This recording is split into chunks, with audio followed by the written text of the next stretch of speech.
কথা বলুন। আমার নাম যাই হোক না কেন, স্বপ্নেন্দু ভৌমিক, যান যেখানে যা কমপ্লেন করার আছে করে দেন, যান। আমি আপনাকে ওনাকে ইশারা করেছি, আপনাকে কে বলেছে? গলাবাজি অন্য জায়গায় করবেন। গলা নামিয়ে কথা বলুন। গলা নামিয়ে কথা বলুন। গলা নামিয়ে কথা বলুন। আপনি প্রথম থেকে চিৎকার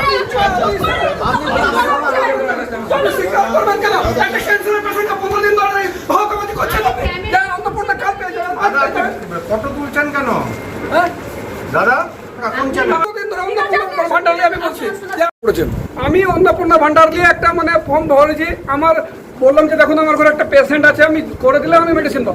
আজকে দীর্ঘ 20 দিন ধরে এখানে এসডি অফিস আর ডিএমসি অফিস ঘুরে বেড়াচ্ছি।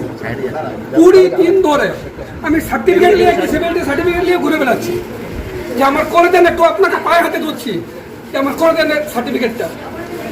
মানে আমার অন্নপূর্ণা পঞ্চায়েত ডিসেবিলিটি সার্টিফিকেটে দুয়ারে সরকার করছে, এখনো 2 বছর ধরে পাইনি, হচ্ছে না না।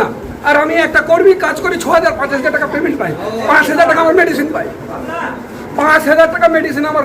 আমি স্বপ্নেন্দুকে ডেকে বিষয়টা জিজ্ঞেস করলাম।